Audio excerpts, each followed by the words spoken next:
Algunas escenas de este programa han sido recreadas. Es viernes por la noche en octubre de 1993. Y en el norte de California, 3 estudiantes de secundaria tienen una pijamada. Se acerca Halloween y las niñas se prueban diferentes disfraces para las próximas festividades. En unos segundos, sus vidas cambiarán para siempre. La evidencia se acumula, no tiene sospechosos evidentes. El centro de comercio es bombardeado. Ted Kaczynski es arrestado. El fugitivo sigue en libertad. Los archivos del FBI.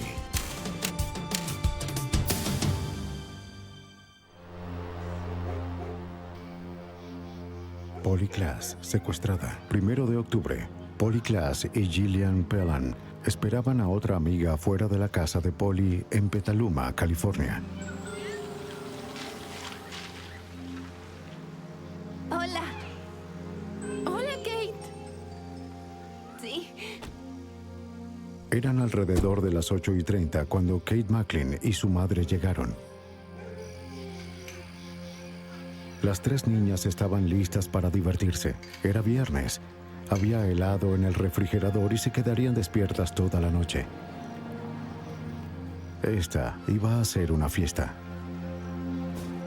Vamos a hacer la fiesta. Tengo algo especial. Sí, vamos a divertirnos. Nadie sabía del peligro que acechaba tan cerca.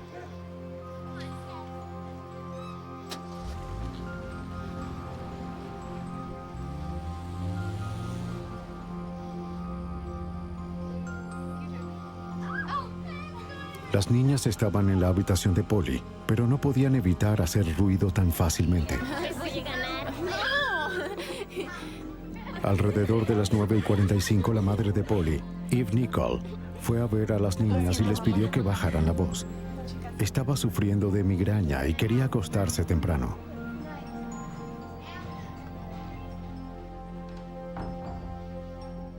La habitación de Eve estaba del otro lado del pasillo, y aunque ya les había llamado la atención, estaba casi segura de que en unos minutos las niñas comenzarían a hacer ruido de nuevo. ¿Así son su nariz y su boca?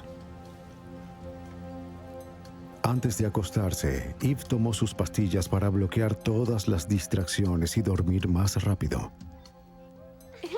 Las quiero, chicas. A bailar. La fiesta continuó casi 1 hora antes de que comenzara la pesadilla. Sí, ya me voy a dormir. ¿Está bien? Está bien. Eran las 10:30 cuando el intruso entró en la habitación. Al principio, Kate y Gillian pensaron que era una broma, pero luego vieron el cuchillo. Les dijo que si gritaban les cortaría la garganta. De inmediato comenzó a atarlas y empezó a hacerles preguntas. Quería saber cuál de las niñas vivía allí y quién más estaba en la casa. Polly contestó. Las niñas estaban aterradas y lloraban, pero les aseguró que no lastimaría a nadie y que estaba ahí solo por dinero. Pero cuando Polly le dijo dónde había algo de efectivo escondido en un joyero, él no intentó buscarlo. Amordazó a las niñas y tomó algunas fundas de almohada para usarlas como capuchas.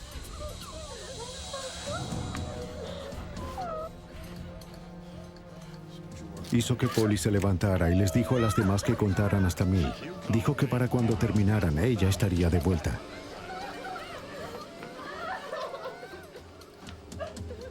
Luego tomó a Polly Klaas y desapareció en la oscuridad.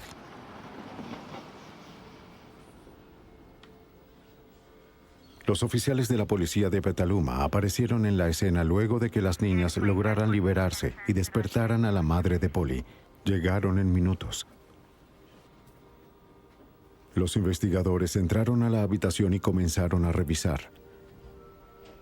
La habitación estaba desordenada y daba la imagen de los eventos que habían ocurrido minutos antes. En el suelo había materiales para atar, tiras de tela cortadas. Los cables del juego de Nintendo habían sido cortados, al igual que la correa de una cartera. Las fundas estaban esparcidas.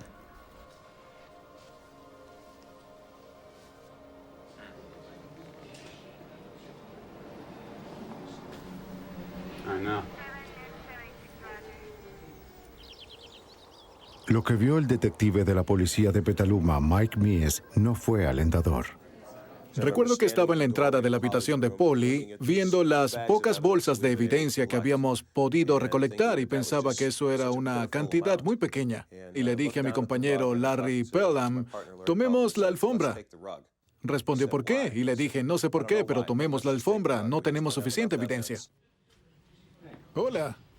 La policía necesitaba ayuda urgente. Por fortuna ya venía en camino.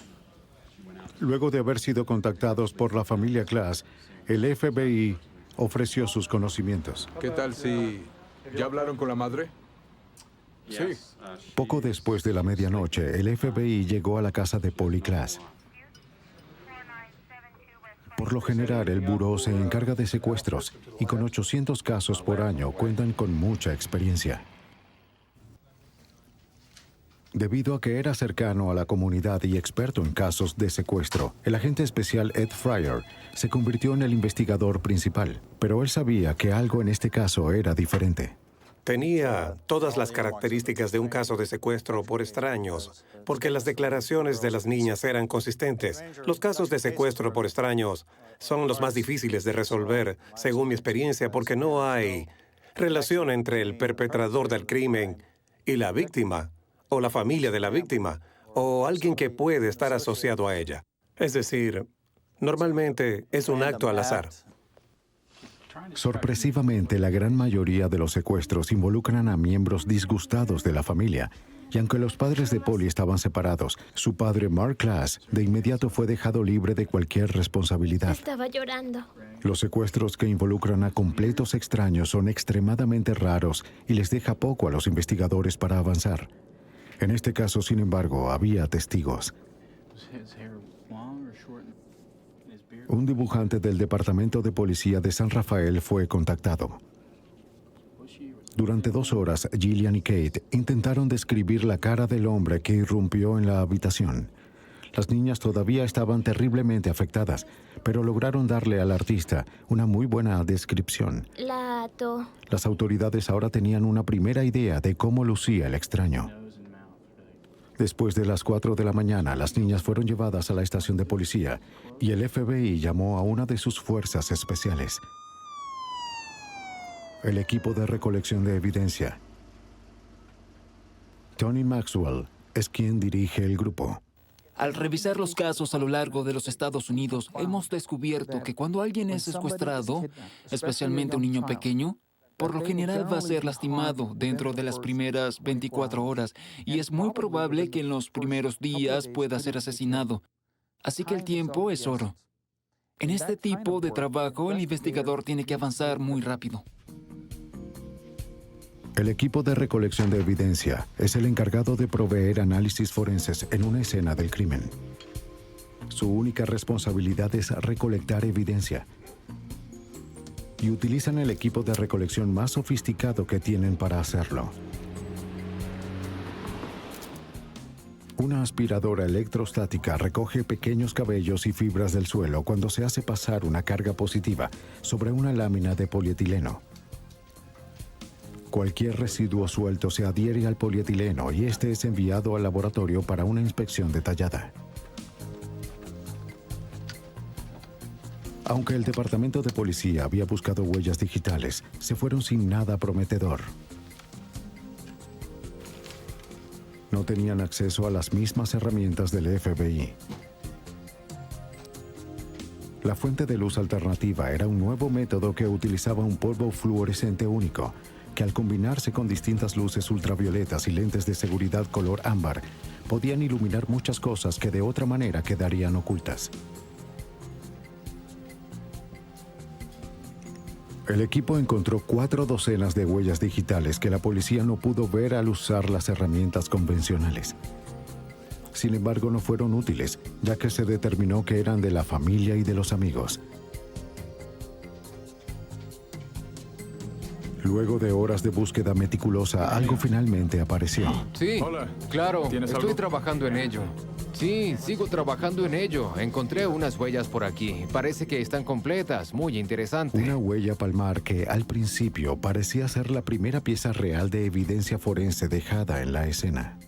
La huella palmar se encontró en la cama, en una de las barandas transversales de la misma, donde aparentemente colocó su mano por un segundo para apoyarse en ella, quizás para mantenerse mientras agarraba algo. Y con el trabajo que hicimos con la luz alternativa y el polvo fluorescente, fuimos capaces de verla, recolectarla y luego llevarla al laboratorio.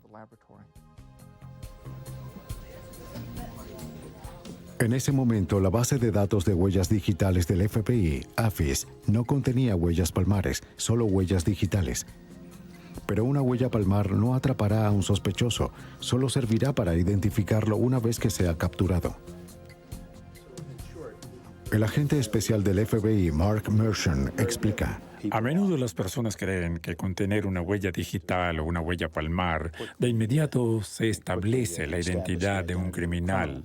La realidad es que en la mayoría de los casos se tiene que identificar al sospechoso y tener sus huellas digitales para compararlas con una huella sin reconocer. La búsqueda del sospechoso hizo que las autoridades vigilaran el vecindario de Polly en cada área. Al amanecer, más de 100 agentes y oficiales habían comenzado una búsqueda de 24 horas de Polly y su secuestrador.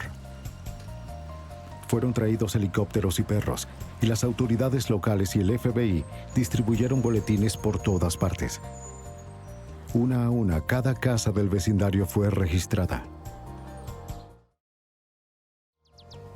Los agentes fueron a la escuela de Polly para hablar con los maestros y estudiantes, con la esperanza de que alguien tuviese alguna información valiosa.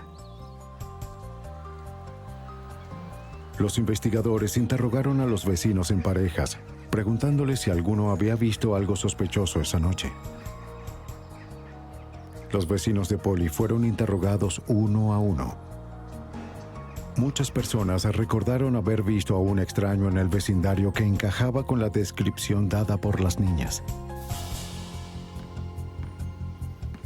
Thomas George y sus amigos iban camino a la tienda de películas alrededor de las 9 esa noche, cuando notó a un extraño escondido al frente de la casa de Polly. Thomas conocía a todos en su vecindario, pero jamás había visto a ese hombre. Al regresar a su casa unos minutos después, los jóvenes vieron que el extraño seguía allí. La descripción que Thomas les dio a las autoridades concordaba con el sospechoso que estaban buscando.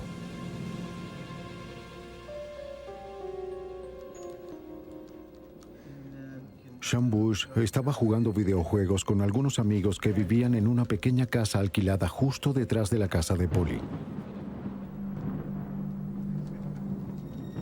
Eran alrededor de las 10:30 cuando Sean se asomó por su ventana.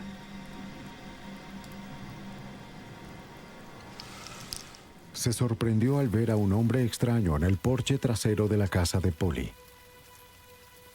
Parecía que iba a entrar por la puerta de atrás. La descripción también coincidió con la del sospechoso. Otras personas vieron al mismo individuo esa noche, pero desafortunadamente ninguno alertó a las autoridades. Como explica el oficial de la policía de Petaluma, Patrick Parks, el tiempo corría en su contra. En los casos de secuestros de menores por extraños, no hay factor más importante que el tiempo. El tiempo resulta ser fundamental y por esa razón tienes que reunir todos los recursos posibles. Tienes que correr la voz lo más rápido y lejos posible. Es necesario involucrar a la mayor cantidad de organismos, mantenerlos enfocados, hacer que sus esfuerzos se canalicen y, con suerte, lograr una resolución exitosa. Mientras los oficiales seguían registrando el vecindario, los investigadores del FBI comenzaron a ejecutar los procedimientos operativos estándar en casos como este. Luego de descartar a familiares y amigos como sospechosos, se concentraron en los ex convictos registrados como acosadores sexuales en todo el condado de Sonoma. Se expandieron gradualmente a los condados de los alrededores, interrogando e investigando cuidadosamente a cada uno. Pero nada apareció. Era difícil creer que un caso como este ocurriera. Eran 3 niñas en una pijamada. Estaban jugando en su habitación, en su casa, en una comunidad normal, en una ciudad normal. Y que alguien pudiera entrar a su casa, vulnerar la paz, la seguridad de tu casa y llevarse a tu hija, si no se consideraba imposible, era inconcebible. Al día siguiente, la búsqueda de Polly Klaas se convirtió en la persecución más grande del país.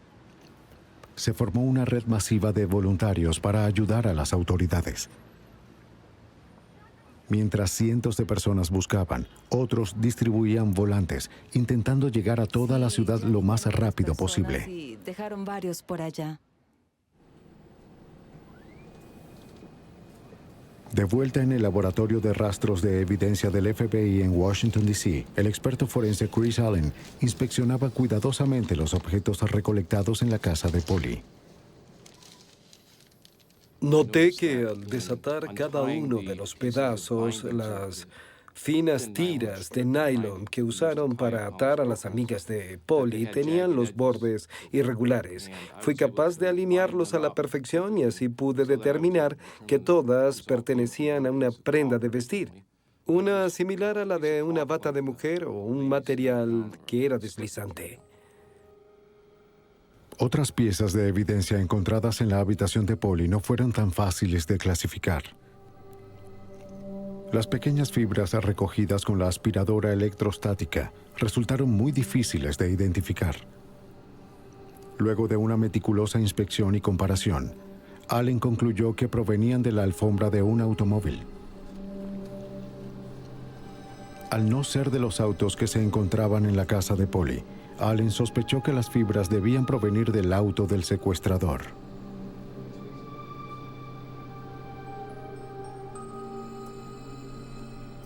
Uno de los objetos que encontró Allen se relacionaba un poco más al sospechoso. Encontré que al aspirar el área de la alfombra que se encontraba en la habitación donde Polly estaba jugando con sus amigas, había un cabello castaño oscuro que le habían quitado a la fuerza. Y digo esto porque había unos 3 o 4 milímetros de raíz en él. Era piel proveniente del cuero cabelludo que obtienes cuando el cabello es alado o arrancado a la fuerza. Si Polly había alado un cabello de la cabeza del sospechoso, era evidente que no se había ido sin forcejear. Pero ni siquiera un cabello con evidencia de ADN podía ayudar a los investigadores a encontrar al sospechoso. La huella palmar tomada en la columna de la cama le fue enviada a Michael James Smith, un especialista en huellas digitales del FBI. Al examinar la huella usando una luz láser, Smith determinó que ésta tenía suficientes detalles para fotografiarla. Pero la luz emitida por el láser le daba un color naranja y Smith necesitaba capturar una huella negra sobre un fondo blanco. Le indicó al fotógrafo cómo revertir el color para que la huella final se viera de la misma forma que lo haría en un formulario de antecedentes. Ahora era imborrable y podía ser archivada hasta que se capturara al sospechoso. Los investigadores habían encontrado evidencia sólida, pero no era suficiente. Se acababa el tiempo y Polly Klaas todavía seguía afuera en algún lado.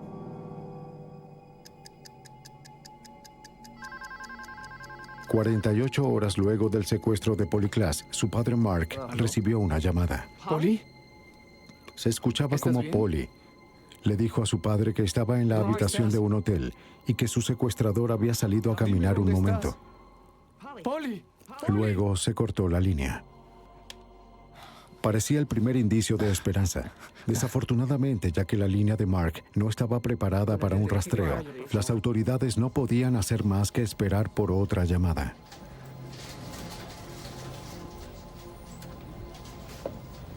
Se corrió la voz del secuestro rápidamente. En 2 días, 50,000 volantes se habían distribuido. Una comunidad de voluntarios organizaron de inmediato un centro de comando de búsqueda para trabajar junto con la policía y el FBI. Fue un esfuerzo jamás visto en una organización. Una red de teléfonos atendía las 24 horas del día para recibir llamadas e información. La primera vez que sí lo vio. Una copia de cada pista que dieron se compartió con el FBI y la policía de Petaluma. Poco después, el centro de búsqueda había filtrado 60,000 llamadas. De esas llamadas, las autoridades se vieron obligadas a investigar más de 12,000 pistas. Procesar esa cantidad de información habría sido prácticamente imposible sin la ayuda de un procesador de computadora del FBI. Entonces, el FBI acababa de recibir el equipo Rapid Start. Era un concepto relativamente nuevo en el buró, donde en una investigación con tanta información podríamos digitalizarla. En esencia, clasificar el valor de las pistas para investigar, hacer el trabajo y monitorear el progreso. Incluso con tantas pistas, había una en particular que los investigadores estaban ansiosos por examinar. Cuando Mark Glass recibió la primera llamada, el FBI no pudo hacer nada al respecto.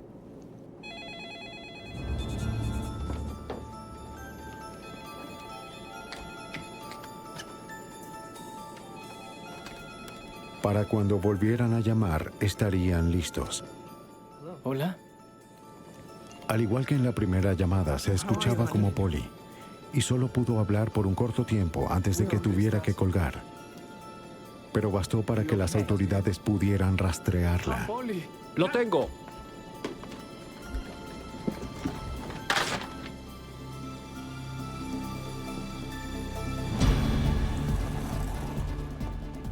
El FBI rastreó la llamada a una casa a 48 kilómetros de distancia.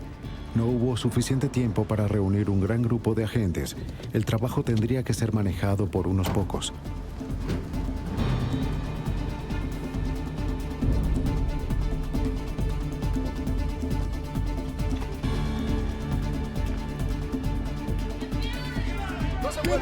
¡Quédese allí! ¡No se mueva! ¡FBI! ¡Abajo! FBI, abajo. ¡Quédese allí! No se mueva. FBI. Pero algo no estaba bien. Se trataba de una familia normal. ¡No se muevan! No había rastros de Polly o su secuestrador. ¡No se muevan! Los agentes se percataron de algo terrible. Cuando se sentaron con una de las jóvenes de la casa, ella confesó haber hecho la llamada. Admitió que sus amigos de la escuela la habían retado a hacer la llamada e imitar a Polly. Esto es muy serio, ¿entiendes? No quería. Todo el incidente había sido una broma cruel.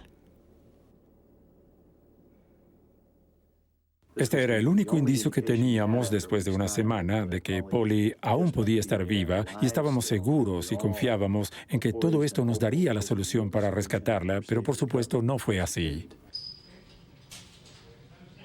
A mediados de octubre, Kate y Gillian fueron llamadas para dar otra descripción del hombre que las había atado. Una muy aclamada artista forense fue traída para dibujar un segundo ¿Hay boceto. algo que me puedan decir sobre el hombre al que habían visto antes? Tenía un raro corte de cabello.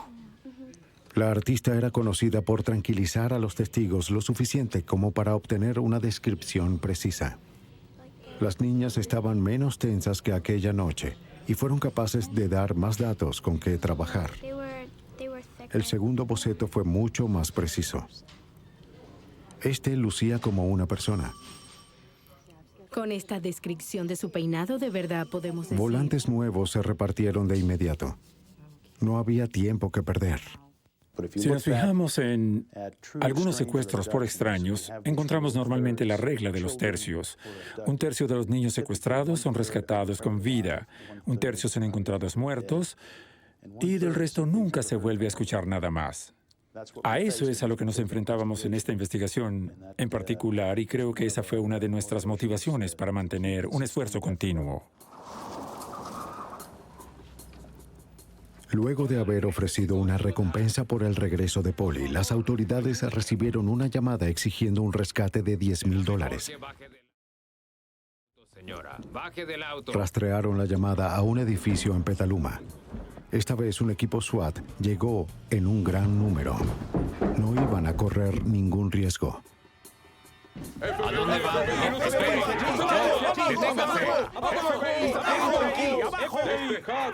¡Despejado! Una vez más, las autoridades y la familia fueron engañadas. Las manos en la espalda. ¡No te muevas! ¡No te muevas! James Hurt, de 20 años, fue arrestado por intento de extorsión y hacerse pasar por un secuestrador.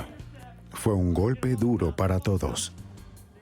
Se volvió muy frustrante. Desde luego desviaba la investigación de su objetivo principal, pero debíamos lidiar con eso. No había otra manera. No podíamos ignorar esas cosas. Definitivamente consumió mucho tiempo y recursos. La familia se encontraba particularmente decepcionada. Los padres de Polly escribieron una carta al secuestrador que fue publicada el 17 de octubre en el San Francisco Examiner. Quien quiera que seas, donde sea que estés, por favor devuelve a Polly a su familia. Ella pertenece aquí. La extrañamos mucho, extrañamos ese brillo en sus ojos y su dulzura. Anhelamos ver su hermosa sonrisa y escuchar su melódica voz. También le escribieron a Polly: cariño, si puedes leer esto, por favor recuerda que tu mami y tu papi te aman mucho y seguiremos buscándote hasta que podamos tenerte a salvo en nuestros brazos amorosos de nuevo. Creo que nunca perdí la esperanza. Me comuniqué varias veces con Mark Klass, con Eve, miembros de la familia, y fue una pregunta que me plantearon muchas veces. Y mi respuesta fue no.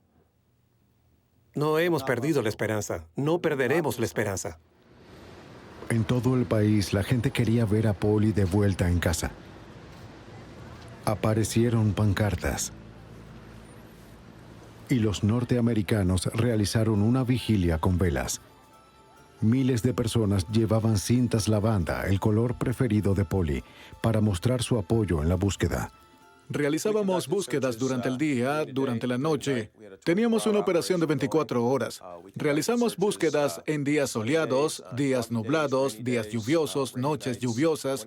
Cualquiera que fuera la procedencia de la información, respondíamos, porque en un caso como este la evidencia física es crucial. La búsqueda nunca se detuvo. La Armada y los expertos de búsqueda y rescate se unieron a miles de voluntarios que buscaban sin parar. La fuerza de la policía y los voluntarios trabajaron sin descanso. Pero pasarían alrededor de 2 meses antes de que algo apareciera.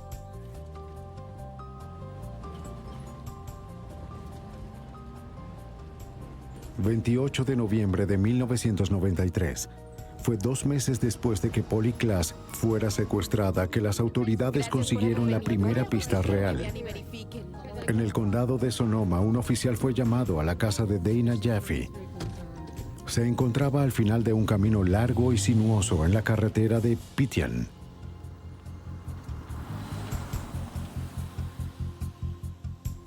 Dana estaba afuera examinando su propiedad cuando notó algo extraño y pensó que podría ser útil para los investigadores. Llevó al oficial a través de una densa área boscosa a un claro, a unos pocos metros del largo y sinuoso camino hasta su casa. Parece que es una niña. Tal vez tenga que ver con el caso. Dispersos por el bosque estaban algunos objetos que parecían algo sospechosos. Yo no sé de qué se trata, pero vi eso. Había un gran pedazo de seda que había sido utilizado en lo que parecía ser una capucha. Algunas tiras de cinta adhesiva estaban en el suelo. Sí, hace un par de meses. Vengo por aquí de vez en cuando. Un par de medias de niña habían sido atadas con un nudo y había cabello humano enredado en él. Otros restos estaban en el área. Luego Dana recordó que esa noche había visto a un intruso en su propiedad no muy lejos de donde estuvieron. Había sucedido alrededor de 2 meses antes. Todo comenzó cuando la niñera Shannon Lynch había salido de la casa de Dana y estaba de regreso por el largo camino de la entrada. Un hombre estaba bajando por el medio del camino privado. Su auto varado estaba a un lado. Dijo que estaba varado e insistió en que saliera de su auto y lo ayudara. Lo siento mucho, no tengo... Además, quería saber qué había en el camino. Pero Shannon inmediatamente sintió que algo estaba mal. Luego lo describiría con la apariencia de un hombre salvaje.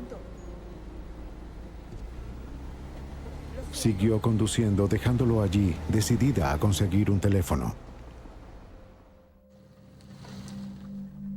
Shannon encontró un teléfono público a unos 3 kilómetros del camino y se apresuró a llamar a su amiga.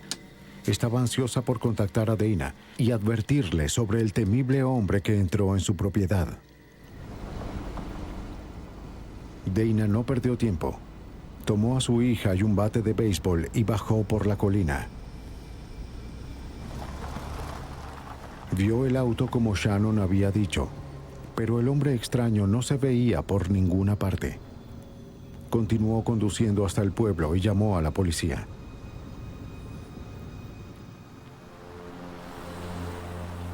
Minutos después de la medianoche, 2 policías del condado de Sonoma aparecieron. Dana explicó que no quería que arrestaran al intruso por invasión, solo lo quería fuera de su propiedad. Los oficiales encontraron al intruso un poco agitado. En su aliento percibieron el alcohol y el sudor profuso. Había trozos de hojas y césped en su cabello, como si hubiese estado rodando en la tierra. Les dijo que estaba de paseo cuando se dio cuenta de que estaba en una propiedad privada. Cuando intentó regresarse, su auto se atascó a un lado del camino. Indicó que había estado debajo del auto tratando de liberarlo, pero los ayudantes no le creyeron. Por la manera en la que estaba atascado, no había suficiente espacio para que una persona se metiera debajo. No puede quedarse aquí. Los ayudantes le administraron pruebas de sobriedad, pero las pasó todas. Al revisar su auto, encontraron algunas latas de cerveza en una bolsa de plástico y un pequeño bolso en el asiento trasero. Cuando le preguntaron si había estado bebiendo, abrió una cerveza y comenzó a beberla. Necesitamos que la deje. Déjala. Deje la cerveza. Déjela, señor.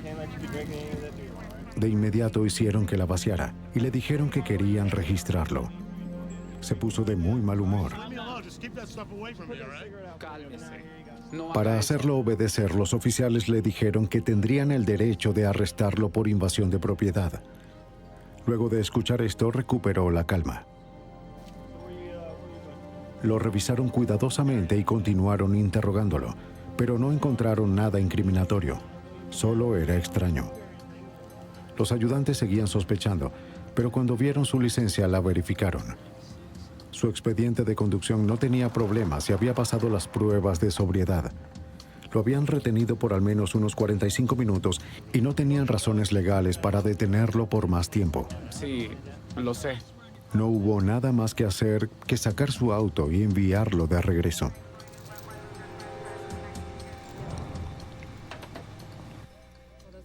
Había ocurrido hacía 2 meses, la misma noche que Polly Klaas había sido secuestrada.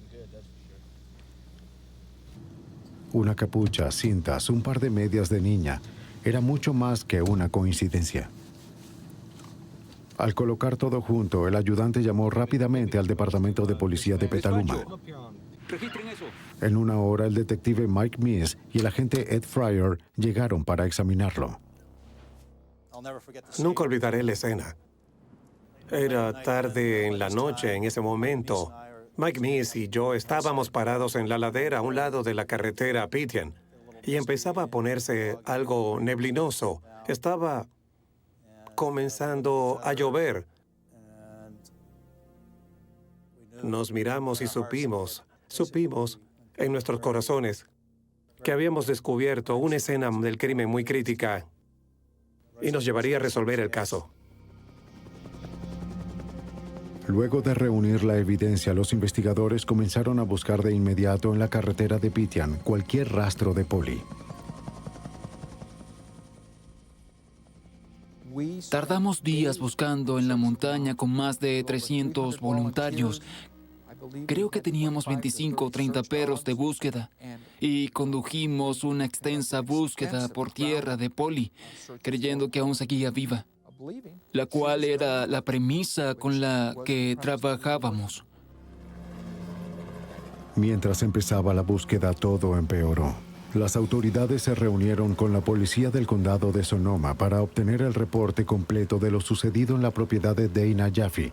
El hombre interrogado por los oficiales fue Richard Allen Davis. Al acceder a su expediente criminal, se reveló que había sido puesto en libertad condicional luego de cumplir una sentencia por secuestro. Lo que descubrimos de Davis al principio fue que lo arrestaron por robo y secuestro en 1976, además de asalto con intento de violación. Descubrieron que en 1978 había sido arrestado por otro secuestro, así como por un par de acusaciones por asalto con arma letal. En 1984 había sido arrestado por un caso de secuestro, asalto con un arma mortal, incluyendo el uso de arma de fuego y robo a mano armada. Al leer estos reportes, nos dimos cuenta de que este hombre era problemático.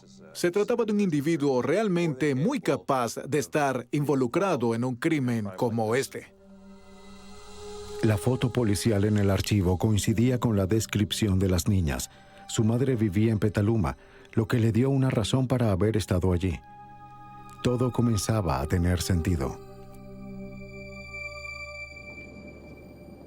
Los objetos descubiertos cerca de la carretera de Pitian fueron enviados de inmediato al especialista forense Chris Allen en Washington, D.C. Lo más interesante fue un trozo de tela que encontraron en el bosque. Allen rápidamente pudo confirmar lo que los detectives sospechaban. Lo que tratábamos de hacer era establecer si los bordes recortados se alineaban o no. Las tiras del medio representaban el material que fue encontrado en la habitación de Polly, las cuales fueron usadas para atar a sus amigas. Posteriormente, en el segundo envío, recibimos la prenda que fue encontrada en el lugar de la carretera Pitian. Todas encajaban bien como un rompecabezas, con los bordes y las piezas de tela que coincidían de punta a punta. Con las tiras halladas, era más que probable que Polly Klaas hubiese estado cerca de la casa de Dana Jaffe luego de su secuestro. Y sin ninguna duda, Richard Allen Davis también había estado allí.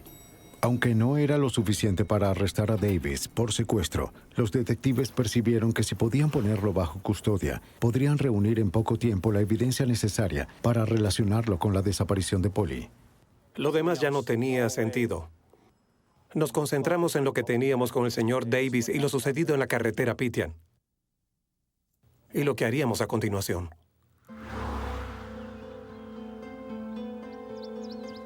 Cuando los investigadores descubrieron que Davis tenía una orden judicial por violar su libertad condicional y conducir ebrio, decidieron buscarlo. Pero no estaba en su casa cuando llegaron. Luego, un oficial que aseguraba el perímetro en los alrededores detuvo una camioneta. En el auto iba Richard Allen Davis.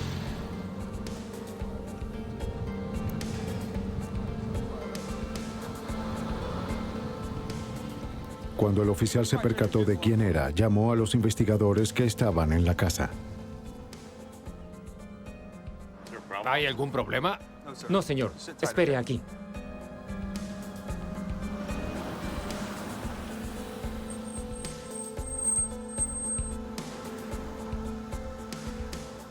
Las autoridades llegaron a la escena y el detective Mies se acercó a la camioneta y le pidió a Davis que saliera. Salga de la camioneta. Le dijo que estaba bajo arresto por violación a su libertad condicional. Escuche, soy el detective Mies. Lo arresto por violar su... Es un detalle que creo que es importante para entender cómo Richard Allen Davis fue puesto bajo custodia, y es que se trató de un evento muy discreto y por qué Mike Mies fue hasta allá y lo esposó. Lo hizo de una manera muy profesional y comenzó una buena relación con Richard Allen Davis, que fue muy útil para lograr la resolución del caso. Habían pasado 2 meses desde que Kate y Gillian habían visto al hombre que raptó a Polly Klaas, pero no les fue difícil identificarlo en la rueda de reconocimiento.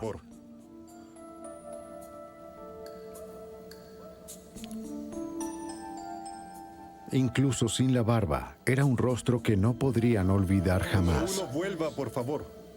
Aunque había sido arrestado por violación de libertad condicional, Davis fue interrogado sobre el secuestro. Negó con vehemencia estar involucrado, pero las autoridades le hicieron saber que si quería hablar, la puerta estaría abierta.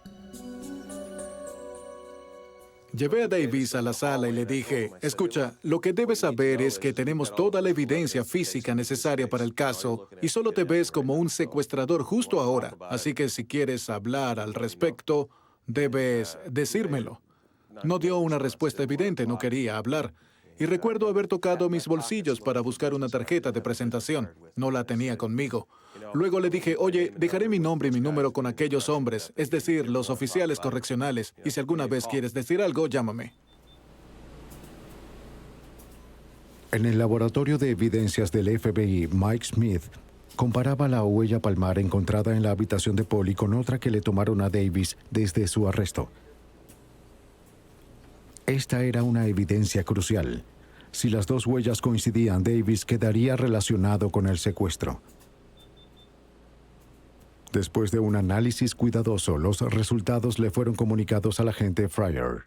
Recibí una llamada del laboratorio del FBI. Las huellas de Davis coincidieron con la huella palmar tomada de la habitación de Polly, de la columna de la cama. De nuevo fue uno de esos momentos donde tenía mariposas en mi estómago. Una vez más supe que era una evidencia muy poderosa. Así que colgué el teléfono, había mucho ruido y conmoción en el puesto de comando. Me levanté y les pedí a todos que hicieran silencio y que aguardaran un momento. Les dije, nuestro laboratorio acaba de confirmar que la huella palmar tomada de la cama coincide con Davis. Podemos ubicarlo en la habitación. Y hubo una gran celebración de parte de todos. Las hojas volaban. Fueron excelentes noticias para todos. Lo tenemos, es concreto. Él estaba en la habitación, podemos probarlo. Lo teníamos identificado.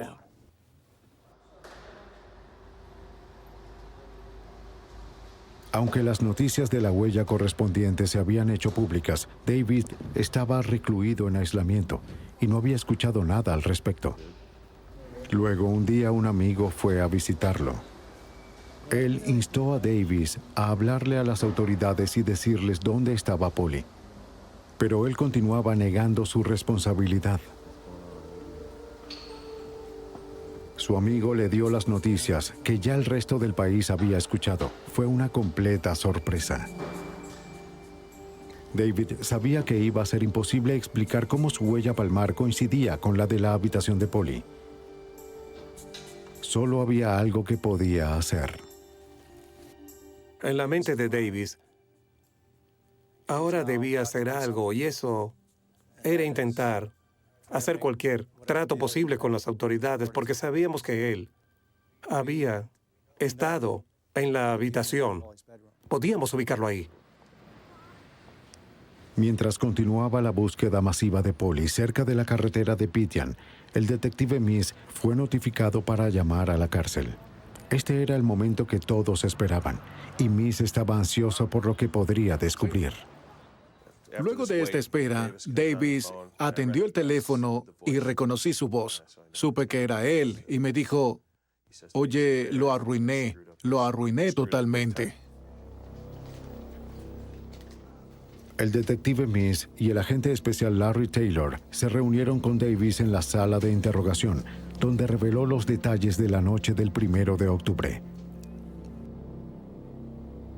Aunque vivía en lo que parecía un hogar de transición, había aplicado para un permiso de pasar la noche y visitar a su madre en Petaluma.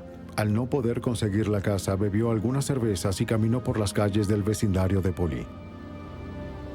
En un punto fue detenido por un hombre que quería venderle algo de marihuana. Él decidió aceptar y compró un cigarrillo. En sus propias palabras, Davis se sintió muy mareado y fue a la tienda por más cerveza. Pronto se encontró deambulando por el vecindario sin rumbo. No estaba seguro de dónde estaba o de qué estaba haciendo. Pero Davis había llegado preparado al vecindario. Traía consigo una mochila con ataduras y cinta adhesiva. Los expertos forenses fueron capaces de determinar que él había cortado las tiras con un par de tijeras, un hecho que implica intención. Davis dijo que escogió una casa de la calle al azar y que entró por una ventana abierta. Recordó haber oído voces en la televisión y dijo que agarró un cuchillo de la cocina. Mencionó que no recordaba nada después de eso. Afirmó que lo siguiente que supo era que estaba conduciendo su auto y que se sorprendió de encontrar a una niña sentada a su lado. Ella se quejaba de que sus manos ardían. De acuerdo a Davis, él ajustó las tiras y condujo preguntándose qué había hecho y qué debía hacer después. Luego condujo fuera del camino y su auto se atascó.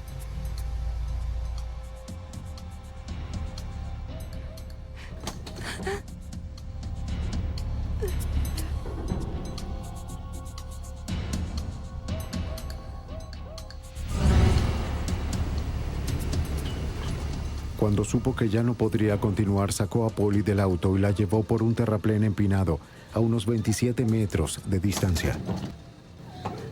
¡Sal de ahí! Tú vendrás conmigo. Planeaba dejarla en la oscuridad hasta que encontrara la manera de liberar el auto.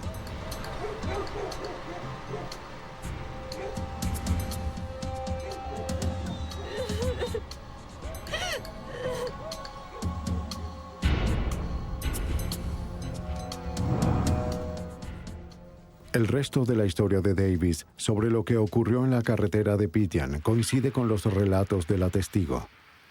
Al momento del incidente, el reporte sobre el secuestro de Polly sonaba en las radios de la policía. Pero los oficiales los tenían en otra frecuencia y no los habrían escuchado aunque hubiesen estado en sus autos. Aunque revisaron su licencia, el equipo que tenían en ese momento solo podía recibir una rápida impresión de su expediente de conducción, mas no el expediente criminal. No encontraron nada para poder detenerlo. Es que se fija en mis dedos. Davis recordó cómo los oficiales sacaron su auto y lo escoltaron hasta la carretera. Pero indicó que esperó entre 15 y 30 minutos y volvió al sitio para encontrar a Polly. Luego empezó a conducir.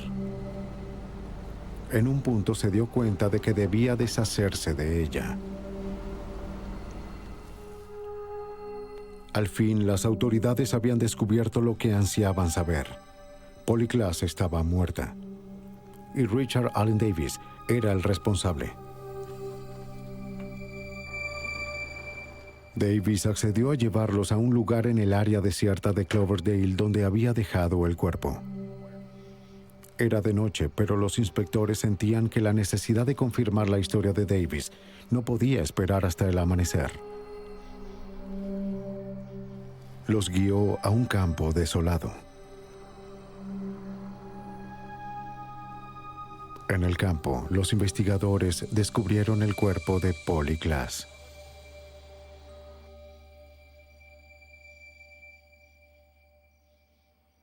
Fue una sensación extraña estar cerca de alguien como Davis y que a pocos metros estaban los restos de una niña inocente de 12 años. El caso de Polly Klaas fue especial porque a la gente le importó, porque la comunidad entera dio un paso al frente y dijo, este es el último niño que te llevarás, esta es nuestra niña. Saldrás afuera y la buscarás hasta que la encuentres. El caso no llegaría a la corte sino hasta 1996. Pero luego de 10 semanas en la sala, un juez encontró a Davis culpable por 10 cargos, incluyendo secuestro, robo, asalto, asesinato e intento de cometer un acto lascivo con un niño. Davis continuó negando el último cargo durante todo el juicio. Los investigadores creían firmemente que a pesar de su testimonio, Polly ya había muerto al momento en que los oficiales lo ayudaron con su auto. Fue sentenciado a muerte y aún se encuentra en el corredor de la muerte en la prisión de San Quintín. Polly Klaas dejó atrás un legado para salvar otras vidas. La manera en que los casos de personas extraviadas son manejados cambió por siempre desde la investigación. Las bases de datos policiales ahora están conectadas a diferentes agencias para proveer información vital a múltiples jurisdicciones. Los boletines de personas desaparecidas ahora son enviados a todos los canales de la policía y durante paradas de tránsito rutinarias, los oficiales pueden acceder no solo a los expedientes de conducción, sino también a los antecedentes criminales. La implementación de la ley 3 strikes y estás fuera fue un resultado directo del caso, así como la presión de acelerar los procesos en casos de asesinato. Y una fundación establecida en el nombre de Polly ayuda a la búsqueda de niños desaparecidos.